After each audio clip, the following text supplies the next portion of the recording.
இன்றைய தேவ செய்தியின் தலைப்பு, உன் துக்க நாட்கள் முடிந்து போகும்.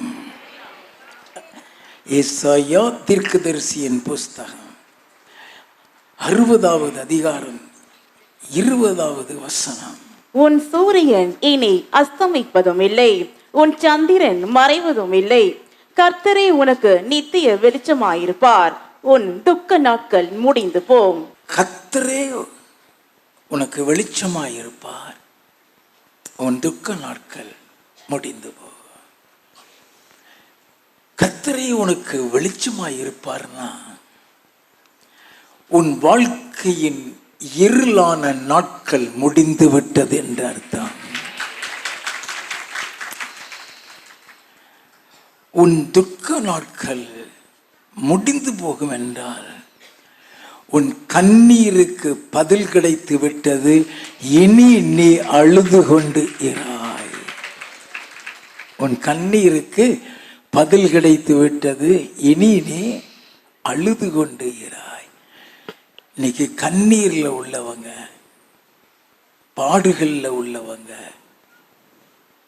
பிரச்சனைகள்ல உள்ளவங்க, சமாதானம் இல்லாதவங்க அத்தனை பேர் இன்னைக்கு கர்த்தர் கொண்டு வந்திருக்கிறார்.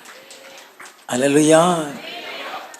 சங்கீதக்காரன் சொல்லுகிறான், சங்கீத புஸ்தகம் 6வது சங்கீதம் 6வது வசனத்துல, ராம் முழுவதும் என் கண்ணீரால் என் படுக்கையை ஈரமாக்கி என் கட்டிலை நனைக்கிறேன். இதுக்கு சரியான அர்த்தம் என்னன்னா, அவன் துக்கத்தை,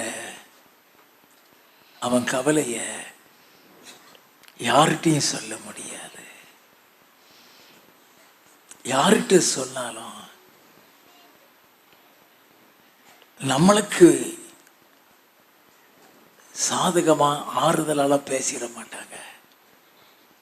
அவனுக்கு இதுவும் வேணும், இதுக்கு அதிகமாக வேணும் தான் சொல்லுவாங்க. அதனால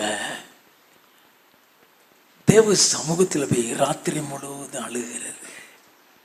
உங்கள் அநேகருடைய வாழ்க்கை அப்படித்தான். வெளியே சிரித்து கொண்டிருக்கிறது மாதிரி நடித்து கொண்டிருக்கிறீங்க. சிரிக்கல, அது சந்தோஷத்தை காட்டுறதுனால அல்ல, சிரிக்கிறது மாதிரியான ஒரு நடிப்பு தான். ஆனா மறைவிடத்துல யாருக்கும் தெரியாம அழுதுகிட்டு இருக்கிறீங்க. அது உன் குடும்ப வாழ்க்கையா இருக்கலாம், அது உன் பிள்ளைகளுடைய பிரச்சனையா இருக்கலாம், அல்லது நீ செய்கிற தொழிலாக இருக்கலாம், அல்லது நீ கடந்து போகிற ஊழியத்தின் பாதையாக இருக்கலாம், அல்லது உன் கணவன் அல்லது உன் பிள்ளை அல்லது உன் மனைவியை குறித்த காரியமாக இருக்கலாம். Something hurting your heart. நீ யார்கிட்ட போய் சொல்ல முடியும்? உனக்கே தெரியும், நம்மளை நேசிக்க யாருமே கிடையாது. நீ எல்லாராலும் அற்பமா எண்ணப்பட்டவள், அற்பமா எண்ணப்பட்டவன். நீ என்னைக்கு அழமாட்டியான்னு காத்துட்டு இருக்கவங்க மத்தியில நீ வாழ்ந்துட்டு இருக்கிற. அதனால உன் கவலைய, உன் வேதனைய, உன் பிரச்சனைய உன்னால யார்கிட்டயுமே சொல்ல முடியல. நீ பெத்த பிள்ளைகள்கிட்ட கூட உன் பிரச்சனை உன்னால சொல்ல முடியாது. அதனாலதான் ராத்திரிலாம் எல்லாரும் தூங்கினதுக்கு அப்புறம் நீ கண்ணீர் விடுகிற, நீ அழுகிற. ஆண்டவருடைய சமூகத்தில் எல்லாம் வேதனையை எல்லாம் அங்கதான் காட்டுற. என்னைக்கு என் வாழ்க்கையில் ஒரு நல்லது நடக்கும், என்னைக்கு என் வாழ்க்கையில் ஒரு சந்தோஷம் வரும், ஒவ்வொரு நாளும் உன்னுடைய அழுகைக்கும் உன் கண்ணீருக்கும் ஒரு பதில் கிடைக்காதான்னு சொல்லி நீ ஒவ்வொரு நாளும் ஏங்கிக்கிட்டு தான் இருக்கிற. ஆனா வெளியே சொல்ல முடியலை அல்லவா, யார்கிட்டையும் பகிர்ந்து கொள்ள முடியவில்லை அல்லவா, யார்கிட்ட சொன்னாலும் யாராலையும் புரிந்து கொள்ள முடியாது. நல்லா கவனிங்க, கர்த்தர் உன்னோடு கூட தீர்க்க தரிசனமாய் பேசிக் கொண்டிருக்கிறார்.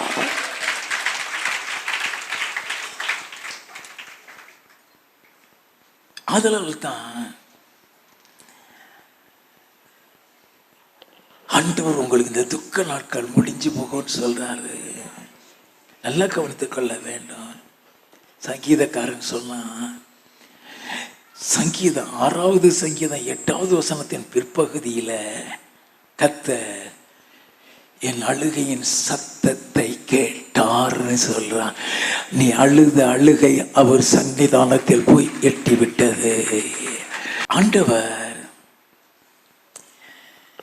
உங்களை பார்த்து சொல்லுகிற வார்த்தை, இதுவரைக்கும் நீ அழுதுட்டு இருந்த, இனி அழுது கொண்டிராய், இனி அழுது கொண்டிராய். உன் துக்கத்தை, உன் அழுகைய, உன் கண்ணீரை உன் புருஷனாலையும் புரிய முடியாது, உன் மனைவியாலையும் புரிய முடியாது, உன்னை பெத்தவங்களாலையும் புரிய முடியாது.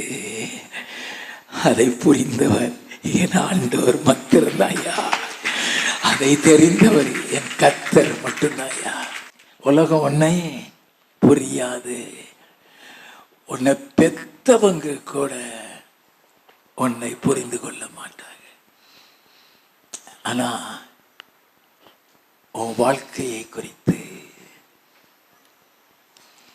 உன் எதிர்காலத்தை குறித்து நீ தனிமையில் அழுகிறாய். நீ நினைக்கிற,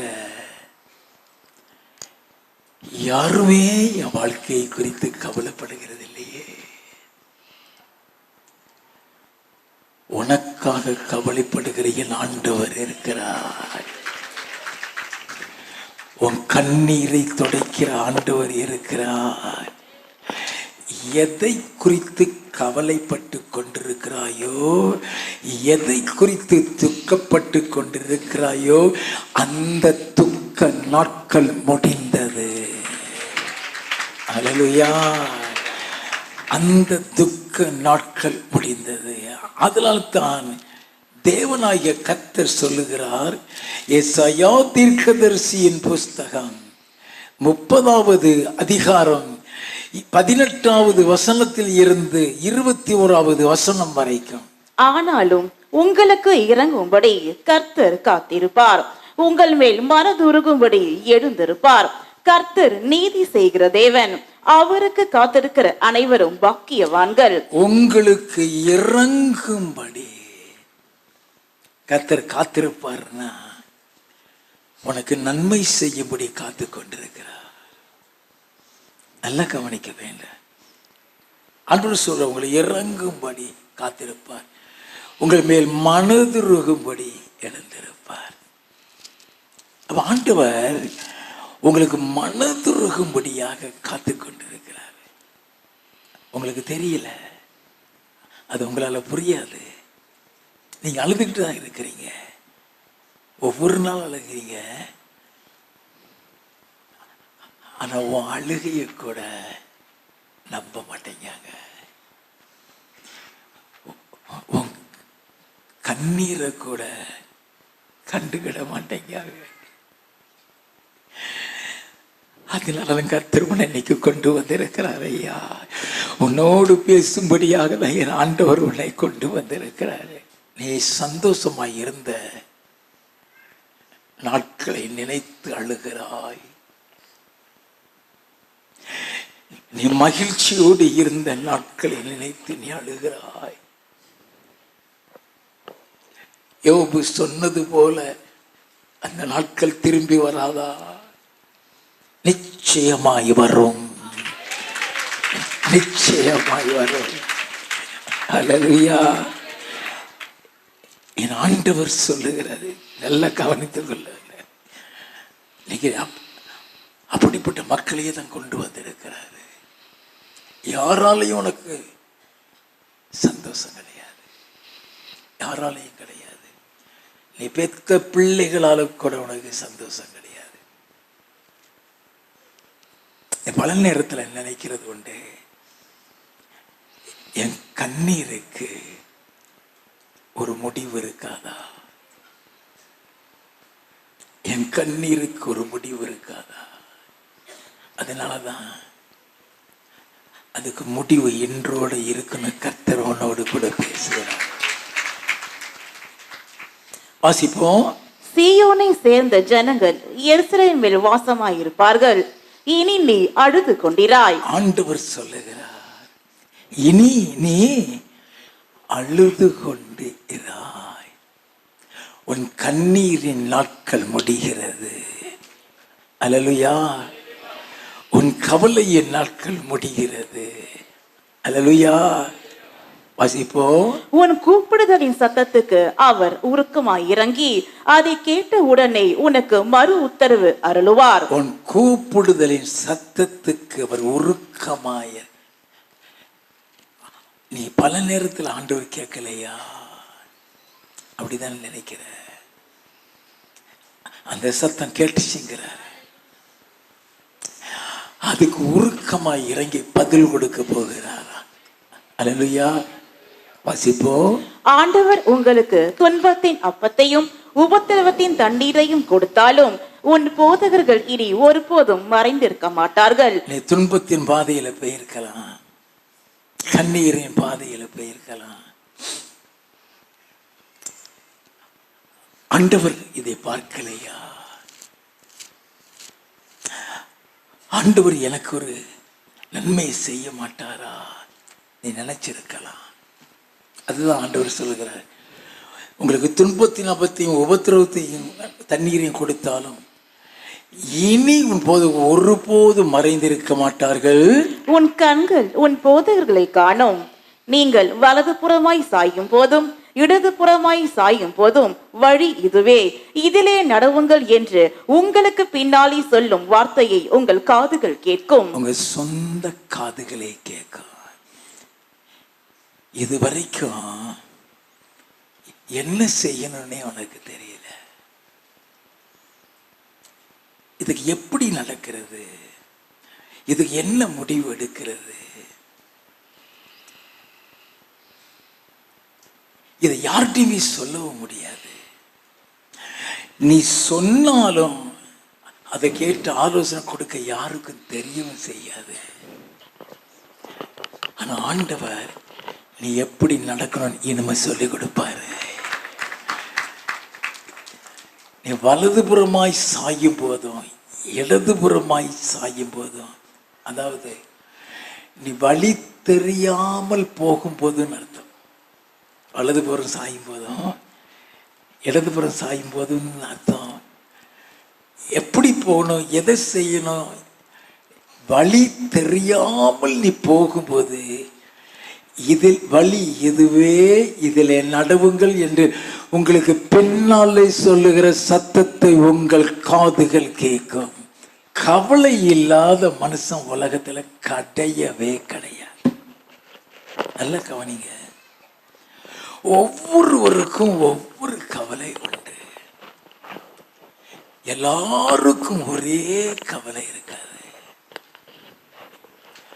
ஒரு சிலருக்கு மனைவியை பத்தி கவலை இருக்கும், ஒரு சிலருக்கு கணவனை பத்தி கவலை இருக்கும், ஒரு சிலருக்கு பெத்த பிள்ளைகளை குறித்து கவலை இருக்கும், ஒரு சிலருக்கு அவங்க செய்கிற தொழிலில் வர்ற நஷ்டத்தின் நிமித்தம் கவலை இருக்கும், ஒரு சிலருக்கு அவங்க செய்கிற ஊழியத்தின் நிமித்தம் கவலைகள் இருக்கும், ஒரு சிலருக்கு அவங்களுடைய குடும்ப வாழ்க்கையில கவலை இருக்கும். It differs from person to person. அது நபருக்கு நபர் வித்தியாசமாக இருக்கு. நீங்க வேதத்தை எடுத்து வாசித்தீங்கன்னா யாத்திராகமம் 33:11 ஒருவன் தன் சிநேகிதனோடு பேசுகிறது போல கர்த்தர் மோசேயோடு முகமுகமாய் பேசினார்னு எழுதப்பட்டிருக்கு. அவன் மாதிரி தேவனோடு முகமுகமாக பேசின முன்னாலையும் கிடையாது, பின்னாலையும் கிடையாது. அப்படிப்பட்ட மோசேயே என்னாகமம் 11வது அதிகாரம் 15வது வசனத்துல ஆண்டவரை பார்த்து கதறுகிறான், உமது கண்களில் எனக்கு கிருபை கிடைத்ததானால் என் உபத்திரவத்தை நான் காணாதபடிக்கு எப்பொழுதே என்னை கொன்று போட ஆண்டவரே. யாரு? ஆண்டவரோட முகமுகமாய் பேசினவன். அது மாத்திரம் சொன்னானா? சங்கீத புஸ்தகம் 90வது சங்கீதம் 15வது வசனத்துல தேவரீர் எங்களை சிறுமைப்படுத்தின நாட்களுக்கும் நாங்கள் துன்பத்தை கண்ட வருஷங்களுக்கும் சரியாய் எங்களை மகிழ்ச்சியா காண்டவரே. எதிர்பார்க்கிறாங்க, என் வாழ்க்கையில் ஒரு சந்தோஷமான நாள் வராதா, இன்பமான நாட்கள் வராதா? அப்போ ஒவ்வொருவருக்கும் அந்த பிரச்சனை வேற. மோசேக்கு குடும்பத்துல பிரச்சனை வந்ததாக வேதத்துல இல்லை. மாமா வீட்டுல போய் ஆட்டம் மேய்ச்சிக்கிட்டு இருந்தான், அங்கேயும் பிரச்சனை வந்ததாக வேதத்துல இல்லை. அவன் பிரச்சனை எல்லாம் ஊழியத்துல, கர்த்தர் அழைத்த அழைப்புல, கர்த்தர் அவன் கையில கொடுத்த ஆடுகள் இதுல. அப்படின்னா உன்னுடைய வேதனைகள் உன் ஊழியத்தில் இருக்கலாம். நல்லா கவனித்துக் கொள்ள வேண்டும். ஆவிக்குரிய வாழ்க்கையில இருக்கலாம். யார்கிட்ட நீ சொல்ல முடியும்? நடிக்கதான் செய்யணும். வெளிப்பார்வையில எந்த கவலையுமே இல்லாத மாதிரி நடிக்கதான் செய்யணும். நான் அந்த கவலையில இருக்கேன், நீ இந்த கவலையில இருக்கேன்னு சொன்னா இறங்கிருவாங்க நினைச்சியா? என்ன பாவம் செஞ்சானோ, அடுத்தது என்ன பாவம் செஞ்சானோ, இந்த பாதையில போறான்பா. யாராலையும் புரிந்து கொள்ள முடியாது. நல்லா கவனித்துக் கொள்ள வேண்டும். ஆபிரகாம் யாரு? யாக்கோபின் புஸ்தகம் 2வது அதிகாரம் 23 வாசித்து பார்த்தா ஆபிரகாம் தேவனுடைய சிநேகிதன் என்று எழுதப்பட்டிருக்கிறது. ஆதியாகமம் 12வது அதிகாரம் 1வது வசனத்தை வாசித்தா புற ஜாதியில ஆண்டவரே தெரியாத ஒரு குடும்பம், புற ஜாதியில பிறந்த ஆபிரகாம உன் தேசத்தை விட்டு, உன் இனத்தை விட்டு, உன் குடும்பத்தை விட்டு, உன் ஊரை விட்டு வெளியே வா, நான் காண்பிக்கிற இடத்துக்கு போன்னு சொல்றாரு. அவரை 100% நம்பி வந்தான். அவர் யாருன்னே தெரியாது. அந்த அழைப்புக்கு விரோதமான போராட்டத்தை சந்திச்சான். எல்லாம் கவனிக்க வேண்டும். அவனை அழைத்த அழைப்பிற்கு விரோதமான போராட்டத்தையும் சந்திச்சான். அவன் சொந்த குடும்பத்திலையும் போராட்டத்தை சந்திச்சான். ஆதியாகமம் 21:11 இந்த காரியம் ஆபிரகாமுக்கு துக்கமாய் இருந்ததுன்னு எழுதப்படும். அவனும் துக்கத்துக்குள்ள போன வந்தான். இப்படி தேவனோடு சஞ்சரித்தவர்கள் வாழ்க்கையிலே துன்பங்களும் கவலைகளும் போராட்டங்களும் இருக்கும்போது நம்ம வாழ்க்கையில இருக்கிறது எம்மாத்திரம். நல்லா கவனிக்க வேண்டும். எல்லார் வாழ்க்கையிலும் போராட்டங்கள் உண்டு.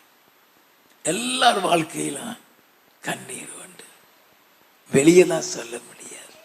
நம்ம வெளியில கவலையே இல்லாத மாதிரி கம்பீரமா நடந்துதான் போகணும். நமக்கு இருக்கிற பிரச்சனைய யார்கிட்ட சொல்ல முடியும்? உனக்காக மாறப்பட்டு ஜெபிச்சிருவாங்களா? சொல்லுங்க. உன் கவலையெல்லாம் அவர் மேல வை. ஒன்று பேதுருவின் புஸ்தகம் 5வது அதிகாரம் 7வது வசனம். அவர் உங்களை விசாரிக்கிறவரானபடியால் உங்கள் கவலைகளை எல்லாம் அவர் மேல் வைத்து விடுங்கள். உன் கவலை அவர் மேல வை, யார்கிட்டையும் சொல்லாத. சங்கீத புஸ்தகம் 55வது சங்கீதம் 22வது வசனம். கர்த்தர் மேல் உன் பாரத்தை வைத்துவிடு, அவர் உன்னை ஆதரிப்பார். கர்த்தர் மேல் உன் பாரத்தை வைத்து விடு, அவர் உன்னை ஆதரிப்பாரு. நல்லா கவனிங்க, ஆண்டவர் மீது உன் பாரத்தை வை, அவர் உனக்கு சப்போர்ட் பண்ணுவார். யார்கிட்டையுமே பாரத்தை வைக்காத. பிலிப்பியரின் புஸ்தகம் 4வது அதிகாரம் 6வது 7வது வசனங்கள். நீங்கள் ஒன்றுக்கும் கவலைப்படாமல் எல்லாவற்றையும் குறித்து உங்கள் விண்ணப்பங்களை ஸ்தோத்திரத்தோட கூடிய ஜெபத்தினாலும் வேண்டுதலினாலும் தேவனுக்கு தெரியப்படுத்துங்கள். அப்பொழுது எல்லா புத்திக்கும் மேலான தெய்வ சமாதானம் உங்கள் இருதயங்களையும் உங்கள் சிந்தைகளையும் கிறிஸ்து இயேசுவுக்குள்ளாக காத்துக்கொள்ளும். நல்லா கவனிங்க, ஒண்ணுக்கும் கவலைப்படாத. நீங்க ஒன்றுக்கும் கவலைப்படாமல் எல்லாவற்றையும் குறித்து உங்களுடைய விண்ணப்பங்களை ஸ்தோத்திரத்தோடு. ஏன் ஸ்தோத்திரத்தோடுன்னு சொல்றாங்க? விசுவாசத்தோடுன்னு அர்த்தம். நீ ஸ்தோத்திரம் போட்டீங்கன்னா அதுக்கு பதில் கிடைச்சு நீ விசுவாசிக்கிற. ஸ்தோத்திரத்தோடும் ஜபத்தோடும் தேவனுக்கு தெரியப்படுத்து. அப்பொழுது எல்லா புத்திக்கும் மேலான தேவ சமாதானம் உன் இருதயத்தையும் உன் சிந்தையையும் காத்துக்கலாம். இந்த வசனத்தின்படியே நடந்த ஒரு நபர் வேதத்தில் உண்டு. ஒன்று சாமுவேலின் புஸ்தகம் 1வது அதிகாரம் 2வது வசனம்.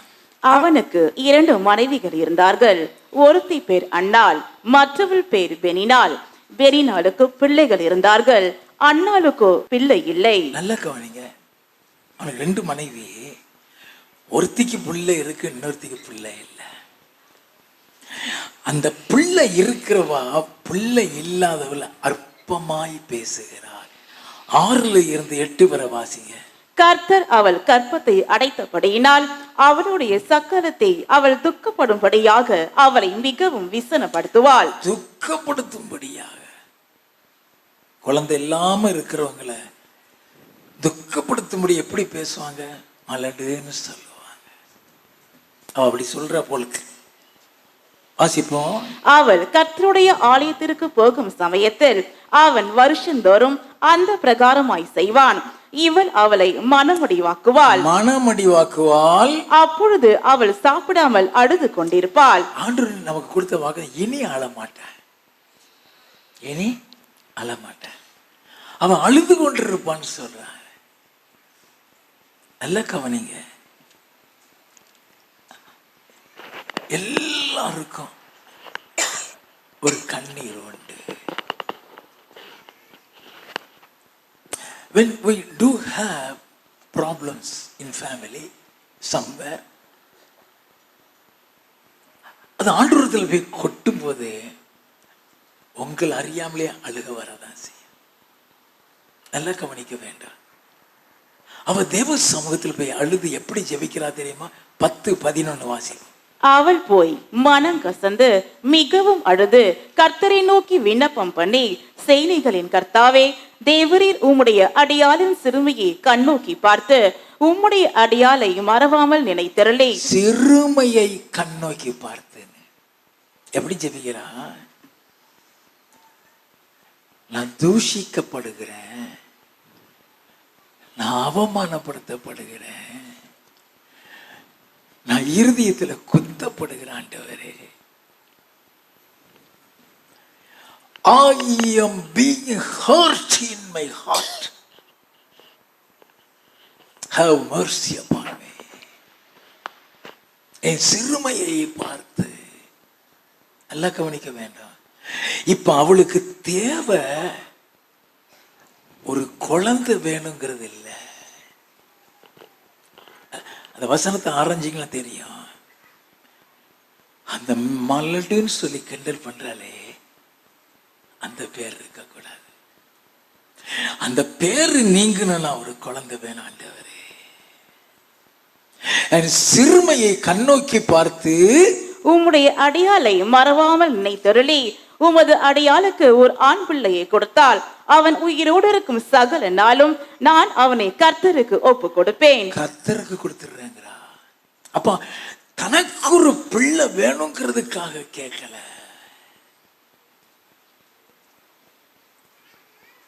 நல்லா கவனிக்க வேண்டும். உன் வாழ்க்கையில ப்ராப்ளம் இருக்குதா? உன் வாழ்க்கையில பிரச்சனை இருக்குதா? தெய்வ சமூகத்தில் போய் ஒன்னு அர்ப்பணி.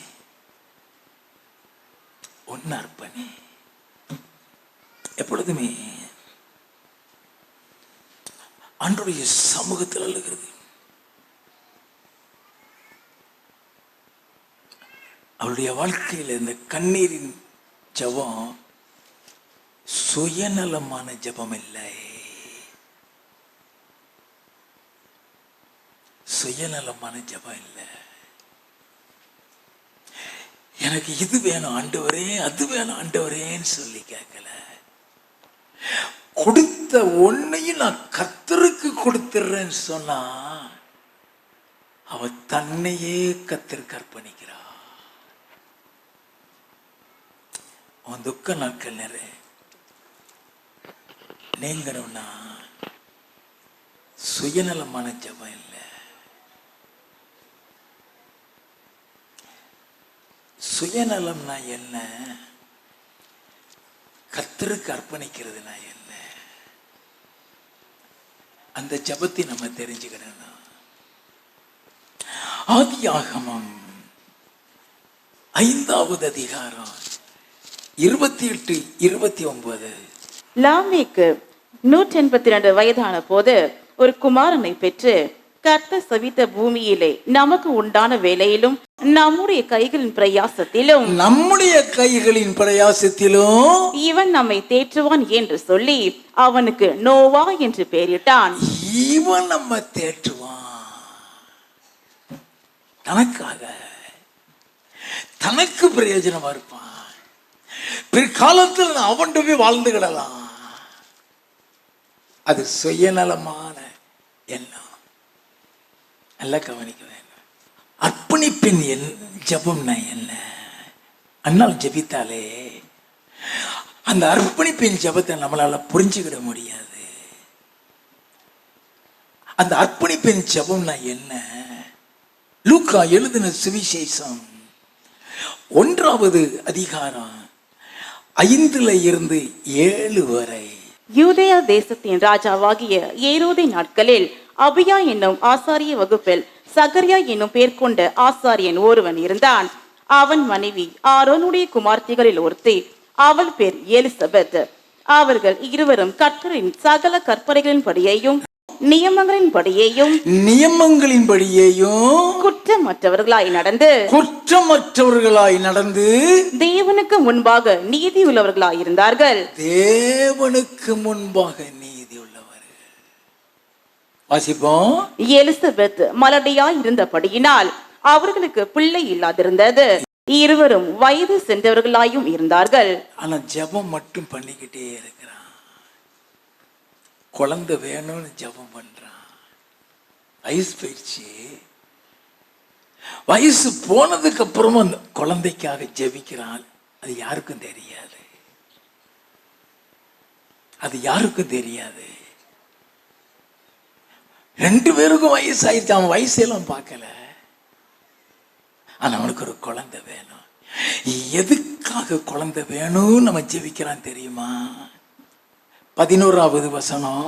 அப்பொழுது கர்த்தருடைய தூதன் ஒருவன் தூபபீடத்தின் வலது பக்கத்திலே நின்று அவனுக்கு தரிசனமானான். அவனுக்கு தரிசனமாகிறான். 13வது வசனத்தில் இருந்து தூதன் அவனை நோக்கி சகரியாவே பயப்படாதே ஒரு வேண்டுதல் கேட்கப்பட்டது. என்னது அப்படின்னா? பிள்ளைக்காக ஜெபிச்சிருக்காங்க. வயசானாலும் நிக்கல. உன் வேண்டுதல் கேட்கப்பட்டது.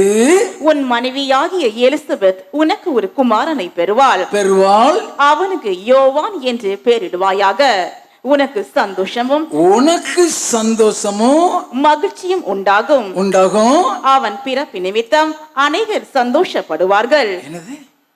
உனக்கு மாத்திரம் இல்லப்பா, அவன் பிறப்பில் அநேகர் சந்தோஷப்படுவார். அப்போ அவன் ஜெபம், தனக்கு ஒரு குழந்தை வேணுங்கிறதுல ஒரு நோக்கம் இருக்கு. வாசிப்போம். அவன் கர்த்தருக்கு முன்பாக பெரியவனாயிருப்பான். கர்த்தருக்கு முன்பாக பெரியவனாயிருப்பான். திராட்சரசமும் மதுவும் குடியான். தன் தாயின் வயிற்றில் இருக்கும் போதே பரிசுத்த ஆவியினால் நிரப்பப்பட்டிருப்பான். தாயின் வயிற்றில் இருக்கும் போதே. ஐயா, இதெல்லாம் ஏன் சொல்றான்? நீ எப்படி ஜெபித்தியோ அப்படி பிள்ளைய கொடுக்கிறாருங்கிறான். உன் விண்ணப்பம் கேட்கப்பட்டதுப்பா. வாசிப்போம். அவன் இஸ்ரவேல் சந்ததியாரில் அநேகரை அவர்கள் தேவனாகிய கர்த்தரிடத்திற்கு திருப்புவான். அவன் இது சுயநலம் இல்லாத ஒரு ஜெபம். அவன் கர்த்தருக்கு பிரயோஜனப்படுவான்பா. He will be useful for the Lord. அதான் அர்ப்பணிப்பு. ஆண்டவரே, நாங்க இதுவரைக்கும் பரிசுத்தமாயிருந்த ஊழியத்தை செஞ்சிட்டோம். இந்த ஊழியத்தை செய்ய இதே பரிசுத்தம் உள்ள ஒருத்தன் வேணும் ஆண்டவரே. இந்த ஊழியத்தை செய்ய இதே பரிசுத்தம் உள்ளவன் ஆண்டவரே. ஆண்டவருக்காக ஆண்டோடைய ஊழியத்தை செய்ய எனக்கு அருமையான தேவ ஜனமே, அண்ணால் அப்படிதான் ஜெபிக்கிறா. ஒரு பிள்ளைய கொடுத்துட்டீர்னா அவன் உயிரோடு இருக்க நாள்லாம் சகல நாளும் உங்களை தந்துடுவேன். அங்க ஆசாரிய வாசல்ல தான் உட்கார்ந்துருக்கான். ஆசாரின்ட்டு போய் பகிர்ந்துக்கிடல, எனக்காக ஜெபி ஐயா, எனக்காக ஜெபி. ஆசாரியன்ட்டு அவ பகிர்ந்து கொள்ளாததுனால அவ வாய் அசைஞ்சுக்கிட்டே இருக்கு. ரொம்ப நேரம் ஜெபிக்கிறத பார்த்து அவ மதுபானம் அருந்திருக்கா போலுக்குன்னு நினைக்கிறான். நீ எவ்வளவு நேரம் வெறித்திருப்பேன்னு பேசலாம். அவளுக்கு பதில் சொல்றா. 1 சாமுவேல் 1:15. அதற்கு அன்னாள் பிரதியுத்தரமாக, அப்படி அல்ல என் ஆண்டவனே, நான் மன கிளேசம் உள்ள ஸ்திரீ. நான் திராட்சரசமாகிலும் மதுவாகிலும் குடிக்கவில்லை. நான் கர்த்தருடைய சந்நிதியில் என் இருதயத்தை ஊற்றிவிட்டேன். ஊத்திரு. உன் துக்கம் சந்தோஷமா மாறணும். உன் துக்க நாட்கள் முடியணும். நீ என்ன பிரச்சனையில போகிறியோ யார்கிட்டையும் பயந்து கொள்ளாதீங்க. ஆண்டவர் எதிர்பார்க்கிறது அவர்கிட்ட மட்டும்தான்.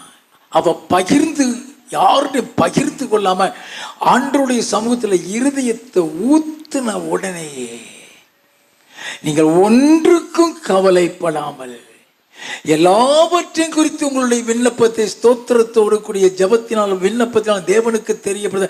அப்பொழுது எல்லா புத்திக்கும் மேலான தேவ சமாதானம் உங்க இருதயத்தையும் சிந்தையும் காத்துக்கொள்ளுன்னு போட்டிருக்குதே. நீ இறக்கிட்டியா வந்துக்கும் வேணும்.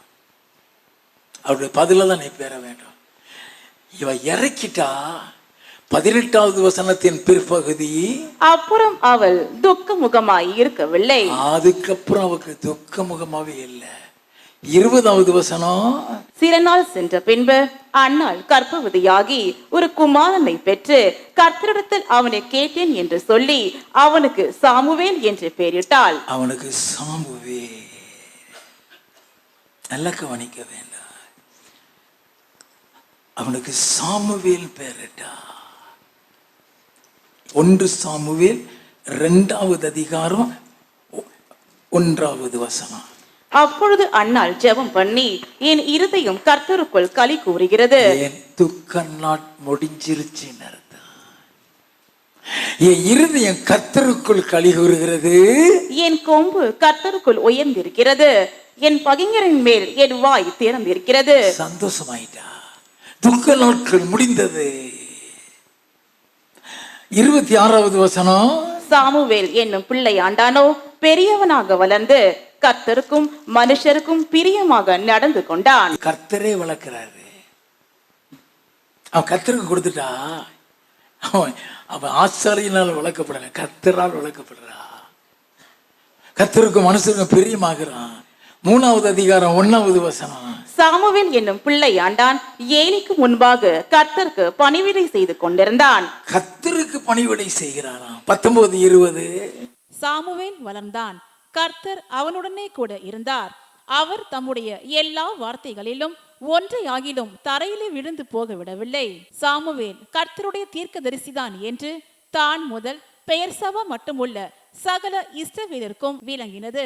கர்த்தருக்கு பிரயோஜனமான பாத்திரமாயிட்டான்.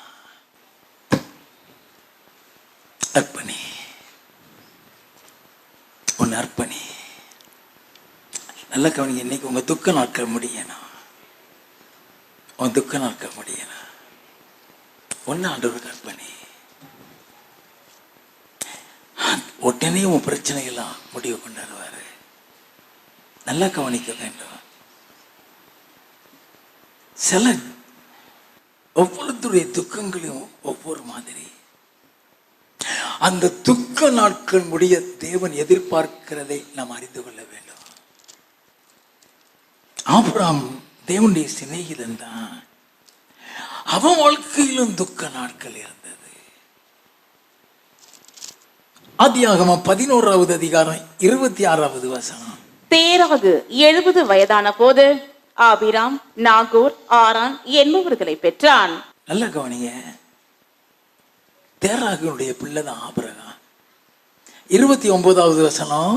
ஆபிராமும் நாகோரும் தங்களுக்கு பெண் கொண்டார்கள். 2 பேரும் தங்களுக்கு பெண் கொண்டார்கள். 30வது வசனம். சாராய்க்கு பிள்ளை இல்லை, மலடியாயிருந்தாள். ஆபிரகாம் வாழ்க்கையில அந்த கவலை. நல்லா கவனிங்க. God's expectation. உனக்கு உன் துக்க நாட்கள் முடியணும். முதல்ல பார்த்தோம், உன் கவலையெல்லாம் அவர் மேல வச்சு யார்கிட்டையும் பயந்து கொள்ளாத. இப்போ ஆபிரகாமுடைய துக்க நாட்கள் முடிகிறதுக்கு அவர் எதை எதிர்பார்க்கிறாரு, அதை நம்ம தெரிந்து கொள்ள வேண்டும். ஆதியாகமம் 12வது அதிகாரம் முதல் 4 வசனத்தை வாசித்தா ஆண்டவர் ஆபிரகாமை பார்த்து, உன் தேசத்தையும் உன் ஜனத்தையும் உன் இனத்தையும் உன் ஊரையும் விட்டு நான் காமிக்கிற தேசத்துக்கு போ. உன்னை நான் ஆசீர்வதிப்பேன். உன் சந்ததியை ஆசீர்வதிப்பேன். உன் சந்ததி பூமியில் ஆசீர்வாதமா இருக்கா. பிள்ளையே கிடையாது, ஆனா சந்ததியை கொடுப்பேங்கிற வாக்குத்தத்தோடு அவனுடைய தேசத்திலிருந்து வெளியே கொண்டு வருகிறார். சந்ததி இல்லை, ஆனா அவனை அழைச்சிட்டு வெளியே கொண்டு வந்த 100% ஆபிரகாம் கர்த்தரை நம்பி வருகிறான். யாருன்னு தெரியாது. அந்த கர்த்தரை நம்பி வந்த வாழ்க்கையில போராட்டம். அந்த அழைப்புல ஆபிரகாமுக்குள்ள ஒரு போராட்டம். ஆதியாகமம் 20வது அதிகாரம் 1வது 2வது வசனங்கள். ஆபிரகாம் அவ்விடம் விட்டு தென் தேசத்திற்கு பிரயாணம் பண்ணி காதேசுக்கும் சூருக்கும் நடுவாக குடியேறி கேராரிலே தங்கினான். அங்கே ஆபிரகாம் தன் மனைவியாகிய சாராளை தன் சகோதரி என்று சொன்னதினாலே கேராரின் ராஜாவாகிய அபிமெலேக்கு ஆள் அனுப்பி சாராளை அழைப்பித்தான். அழைப்புக்கு விரோதமான போராட்டம், விசுவாசத்துக்கு விரோதமான போராட்டம், அவரை நம்பி வெளியே வந்ததுக்கு விரோதமான ஒரு போராட்டம். யார்கிட்ட போய் சொல்ல முடியும்?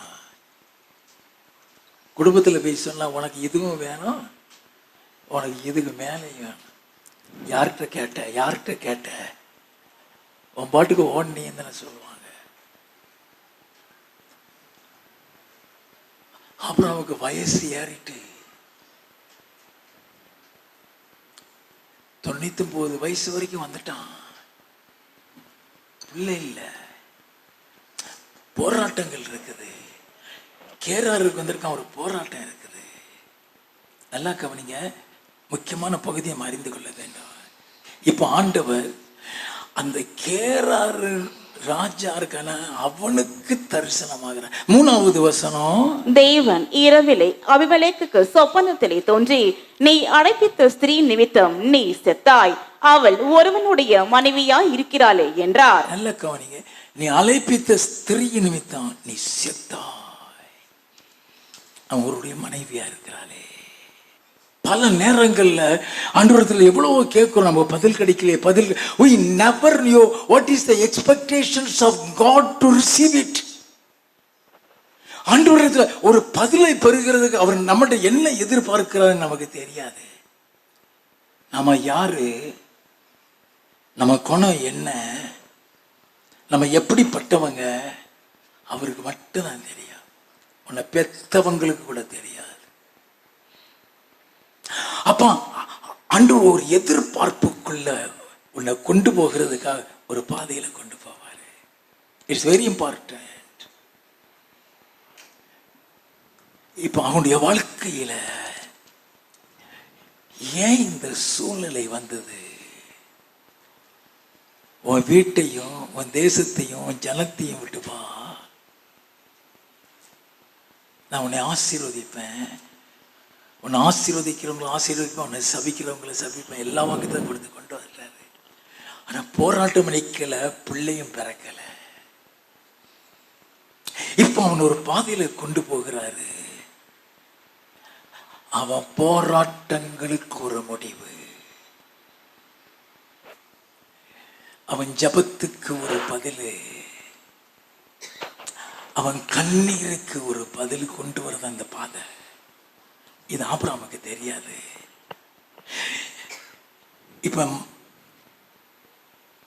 the conversation between Abimelech and God is behind the screen. இங்க என்ன நடந்ததுன்னு ஆபிரகாமுக்கு தெரியாது. அவன் இருதயத்துல வேதனையோடு இருந்திருப்பான், துக்கத்தின் பாதையில போய்கிட்டு இருக்கிறான். மனைவி போயிட்டா, பிள்ளையும் கிடையாது, மனைவியும் கொண்டு போயிட்டான், அது ராஜா கொண்டு போயிட்டான், வாங்க முடியாது. இதுதான் வாழ்க்கையான்னு கூட நினைச்சிருக்கலாம். ஆனா கர்த்தர் இப்ப அவனுக்காக யுத்தம் பண்ணிக்கிட்டு இருக்க. நல்ல கவனிங்க, உனக்காக கர்த்தர் யுத்தம் பண்ணுவார். உனக்காக கர்த்தர் யுத்தம் பண்ணுவார். உனக்காக கர்த்தர் உன் பின்னால யுத்தம் பண்ணுவார். உனக்கு தெரியாது, உனக்கு தெரியாது. அவர் மறைவிடத்துல இருந்து கர்த்தர் உனக்காக யுத்தம் பண்ணி கொண்டிருப்பாரு. நீ ரிசல்ட்டை தான் பார்ப்ப. ஆண்டவர் எங்க யுத்தம் பண்ணுவார், என்ன யுத்தம் பண்ண உனக்கு தெரியவே தெரியாது. பின்னால நடக்க behind the screen. அபிமெலேக்கு வந்து சொல்றாரு, அவன் மனைவி அனுப்ப இல்லைன்னு செத்தாய். 7வது வசனம், அந்த மனுஷனுடைய மனைவியை அவனிடத்திற்கு அனுப்பிவிடு, அவன் ஒரு தீர்க்கதரிசி. அவன் ஒரு தீர்க்கதரிசி, நீ பிழைக்கும்படிக்கு அவன் உனக்காக வேண்டுதல் செய்வான். நீ செத்துறாதபடி உனக்கு வேண்டுதல் செய்வான்.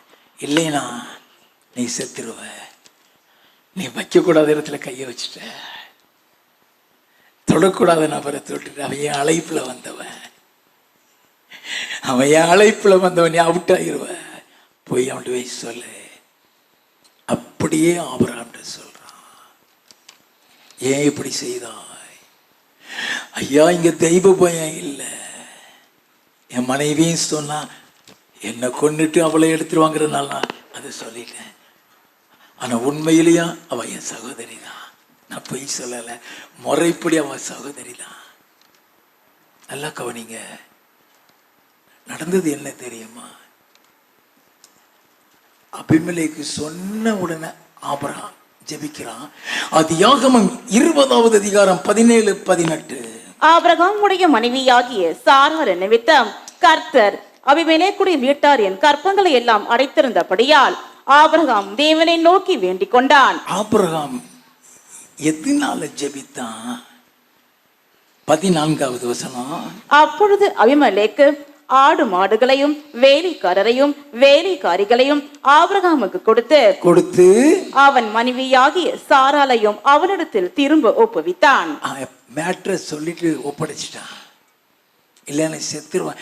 அவளை தூக்கின உடனே கர்ப்பங்கள் அடைக்கப்பட்டுருச்சு.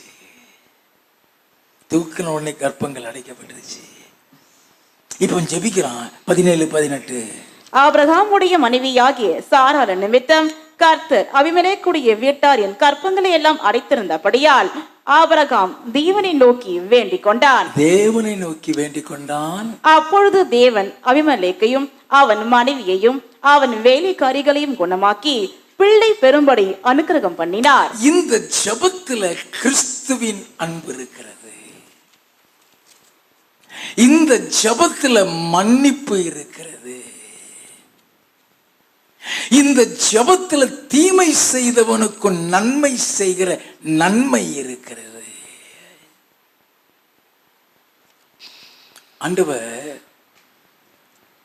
உனக்கு ஒரு நன்மை செய்யணும்னா ஒன்னிடத்திலையும் எதிர்பார்ப்பாரு.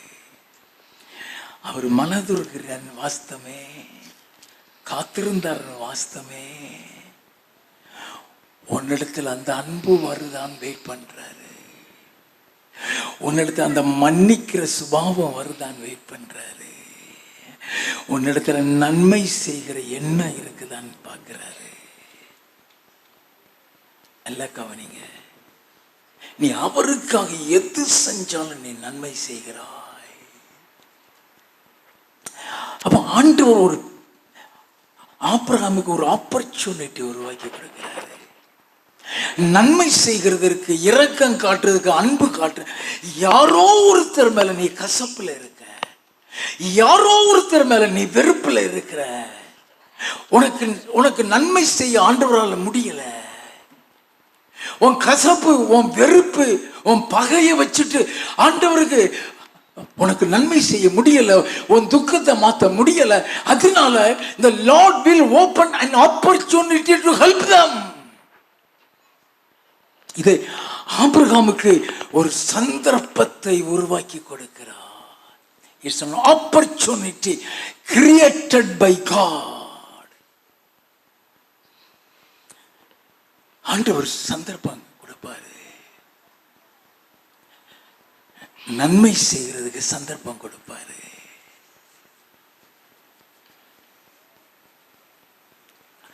அதை மிஸ் பண்ணிட்டியா,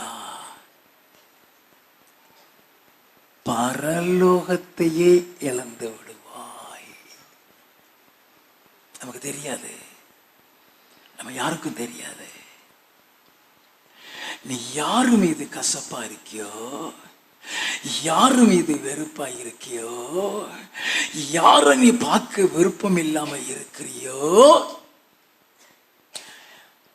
அவங்கிட்ட நீ ஒரு அன்பை காட்டுனா தான் உன் துக்கம் மாறும். அவங்களுக்கு நீ நன்மை செய்தால்தான் உன் துக்கம் மாறும். வாக்கு தத்துவத்தை பெற்றுட்டேன், ராத்திரியே நடந்துரும், நடந்துராது. அது நடக்கிறதுக்கு நீ எப்படி நடக்கணும்னு சொல்றாரு. ஆபிரகாமுடைய வாழ்க்கையில லோத்துங்கிறவன் பெரிய பச்சித்தப்பா பிள்ளைகள்லாம் இவனை நம்பிதான் வந்தான். ஆனா அவனுக்குள்ள பொறாம வந்து சண்டை போட்டு பிரிஞ்சு போயிட்டான். அவன் பிரிஞ்சு போனதுக்கு அப்புறம் அவனுக்கு தீமை நடந்ததுன்னு கேள்விப்பட்டவன் அப்புறம் ஓடுறான். ஓடி அவனை மீட்டு, அவன் பொருளெல்லாம் மீட்டு ஓடியார். நன்மை செய்கிறது. நல்லா கவனிங்க. ஆதியாகமம் 21வது அதிகாரம் 1வது வசனத்தில் இருந்து, கர்த்தர் தாம் சொல்லி இருந்தபடி சாராள் பேரில் கடாட்சமானார்.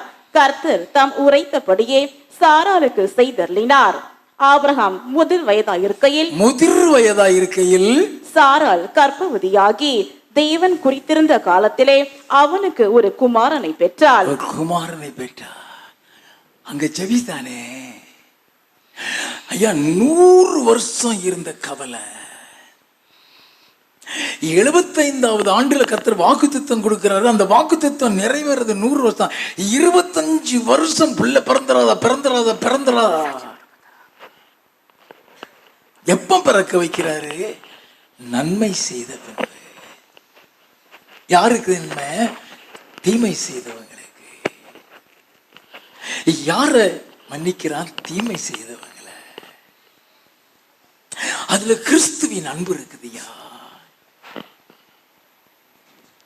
அந்த கிறிஸ்துவின் அன்புக்குள்ளவா உன் வியாதி தன்னாலே போயிறான்.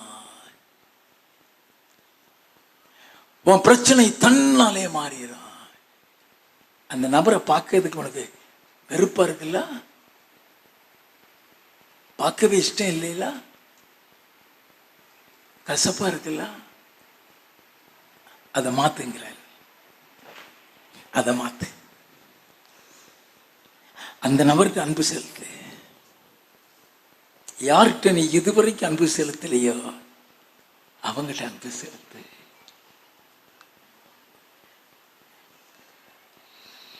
உன் வீட்டு பிரச்சனை மாறப்போகுது, உன் தொழில் பிரச்சனை மாறப்போகுது, உன் ஊழிய பிரச்சனை மாறப்போகுது, உன் குடும்ப பிரச்சனை மாறப்போகிறது, உன் வருமான பிரச்சனை மாறப்போகிறது. என் ஆண்டவர் எதிர்பார்க்கிற ஒரு நன்மைகள் உண்டு. கதறுகிறான் மோசே. மோசே கொலை செஞ்சவன் ஐயா. அந்த கொலை செஞ்சவனை எப்படி மாற்றி கொண்டு வந்தார் தெரியுமா? ஒரு கூட்டம் தேவனுக்கு விரோதமான பாதையில போயிட்டாங்க. அவங்களை அழிக்க போகிறேன்னு சொல்றாரு. அவங்க அழிச்சிராதபடி மோசே ஜெபிக்கிறான். யாத்ராகமம் 32வது அதிகாரம் 32வது வசனம். ஆகிலும் தேவரீர் அவர்கள் பாவத்தை மன்னித்தருளுவீரானால் மன்னித்தருளும், இல்லாவிட்டால் நீர் எழுதின உம்முடைய புஸ்தகத்தில் இருந்து என் பெயரை கிறுக்கி போடும் என்றான். நல்லா கவனிக்க வேண்டும். அது நன்மை செய்கிறது. அதுல கிறிஸ்துவின் அன்பு இருக்கு, அதுல பாவ மன்னிப்பு இருக்குது.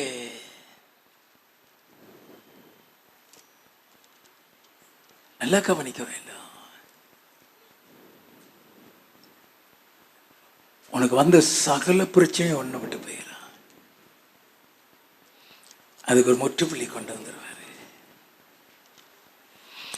நம்ம இருதயத்தில் 1000 பாரம் இருக்கும்,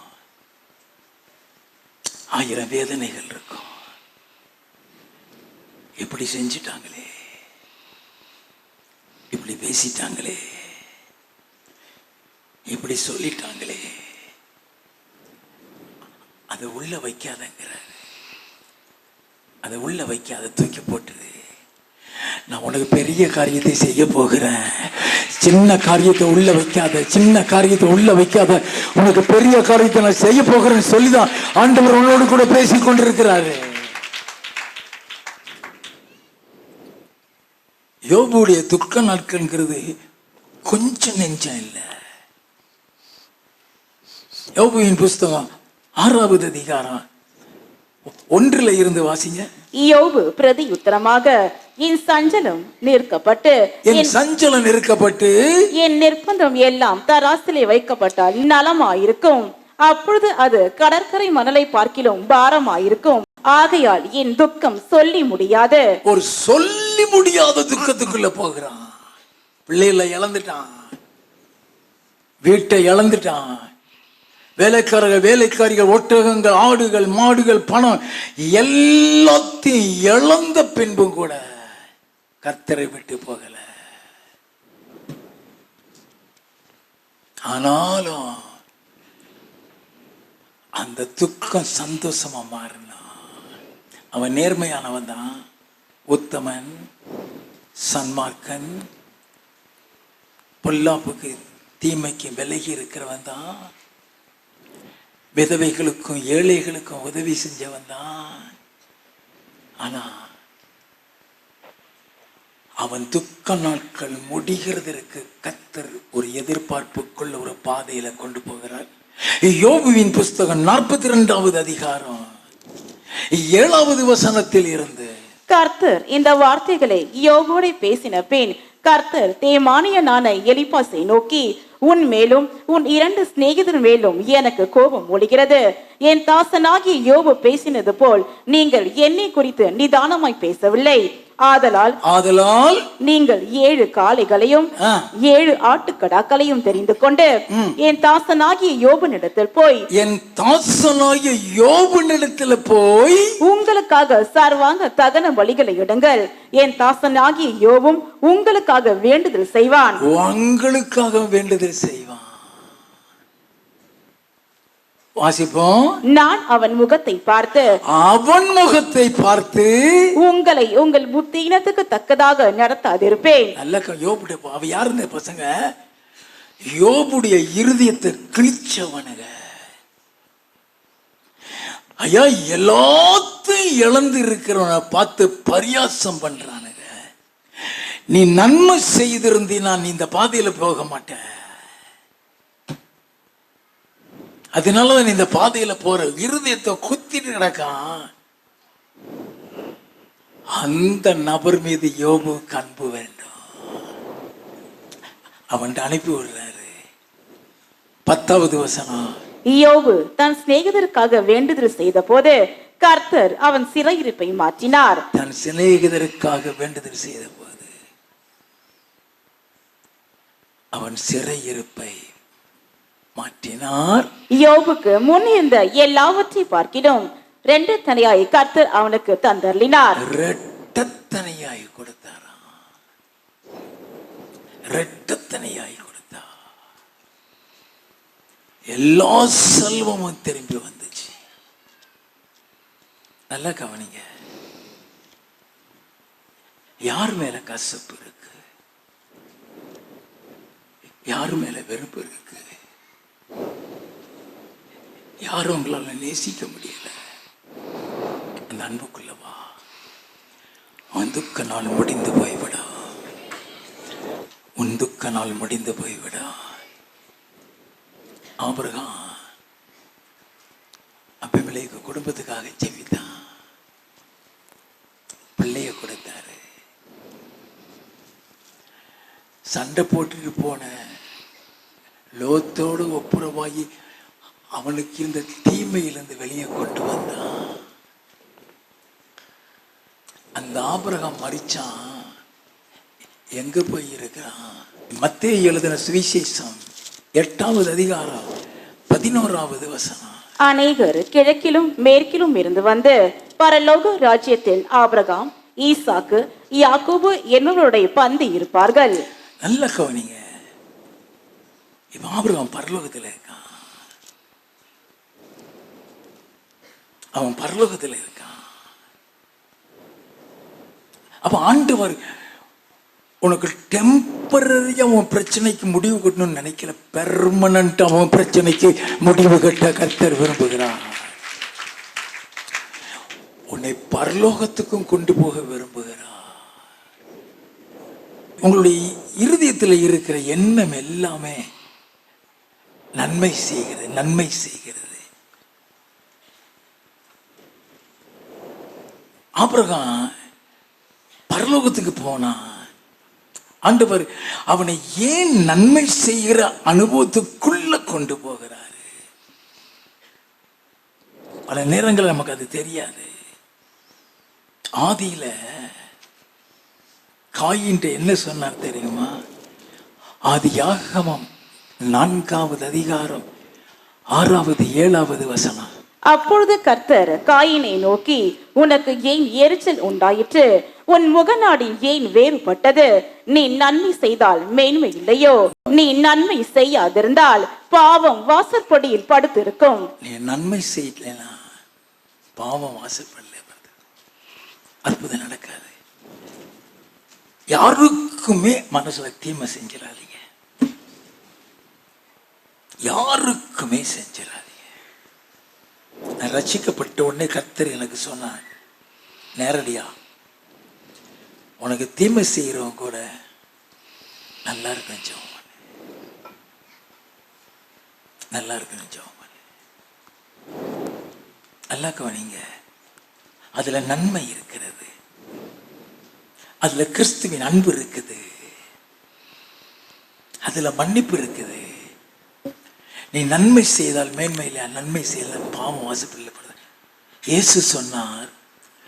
யோவான் எழுதின சுவிசேஷம் 5வது அதிகாரம் 27 வாசிங்க. அவர் மனுஷகுமாரனாய் இருக்கிறபடியால் நியாய தீர்ப்பு செய்யும்படிக்கு அதிகாரத்தையும் அவருக்கு கொடுத்திருக்கிறார். இதை குறித்து நீங்கள் ஆச்சரியப்பட வேண்டாம். ஏனென்றால் பிரேத குடிகளில் உள்ள அனைவரும் அவருடைய சத்தத்தை கேட்கும் காலம் வரும்.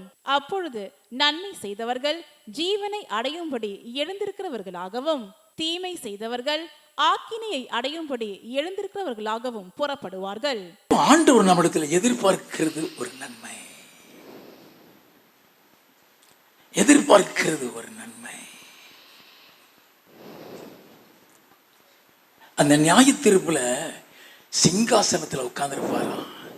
மத்தேயு எழுதின சுவிசேஷம் 25வது அதிகாரம் 31வது வசனத்தில் இருந்து, அன்றியும் மனுஷகுமாரன் தமது மகிமை பொருந்தினவராய் சகல பரிசுத்த தூதரோடும் கூட வரும்போது தமது மகிமையுள்ள சிங்காசனத்தின் மேல் வீற்றிருப்பார். அப்பொழுது சகல ஜனங்களும் அவருக்கு முன்பாக சேர்க்கப்படுவார்கள். சகல ஜனங்களும் அவருக்கு முன்பாக சேர்க்கப்படுவார்கள். மெய்ப்பனானவன் செம்மறியாடுகளையும் வெள்ளாடுகளையும் வெவ்வேறாக பிரிக்கிறது போல அவர்களை அவர் பிரித்து செம்மறியாடுகளை தமது வலது பக்கத்திலும் வெள்ளாடுகளை தமது இடது பக்கத்திலும் நிறுத்துவார். அப்பொழுது ராஜா தமது வலது பக்கத்தில் நிற்பவர்களை பார்த்து, வாருங்கள் என் பிதாவினால் ஆசீர்வதிக்கப்பட்டவர்களே, உலகம் உண்டானது முதல் உங்களுக்காக ஆயத்தம் பண்ணப்பட்டிருக்கிற ராஜ்யத்தை சொந்தரித்துக் கொள்ளுங்கள். பசியாயிருந்தேன், எனக்கு போஜனம் கொடுத்தீர்கள். தாகமாயிருந்தேன், என் தாகத்தை தீர்த்தீர்கள். அந்நியனாயிருந்தேன், என்னை சேர்த்து கொண்டீர்கள். வஸ்திரம் இல்லாதிருந்தேன், எனக்கு வஸ்திரம் கொடுத்தீர்கள். வியாதியாயிருந்தேன், என்னை விசாரிக்க வந்தீர்கள். காவலில் இருந்தேன், என்னை பார்க்க வந்தீர்கள் என்பார். நல்ல கவனிங்க, நாங்க எங்க ஆண்டவரையும் செஞ்சோம். இந்த சிறியரில் ஒருவனுக்கு எதை செய்தீங்களோ அதை எனக்கே செய்து. அவர் எதிர்பார்க்கிறதெல்லாம் இரக்கம், அன்பு, நன்மை, ஐஸ்வர்யம். நான் இருந்த சகையு ஆண்டவர் அழைச்ச உடனே என் ஆஸ்தியில் பாதியை ஏழைக்கு கொடுக்குற ஆண்டவரே சொன்னதுக்கு அப்புறம் தான் இந்த வீட்டுக்கு இன்னைக்கு ரட்சிப்பு வந்ததுன்னு சொன்னார். நீ ஏழைக்கு உதவி செய்யறியா, அவரை சந்தோஷப்படுத்தல, உன் துக்கத்தை சந்தோஷமா மாத்திடுவாரு. உன் துக்கத்தை சந்தோஷமா மாத்திடுவாரு. உங்க துக்க நாட்கள் என்று முடிந்து போகிறது, என்று முடிந்து போகிறது. அல்லேலூயா.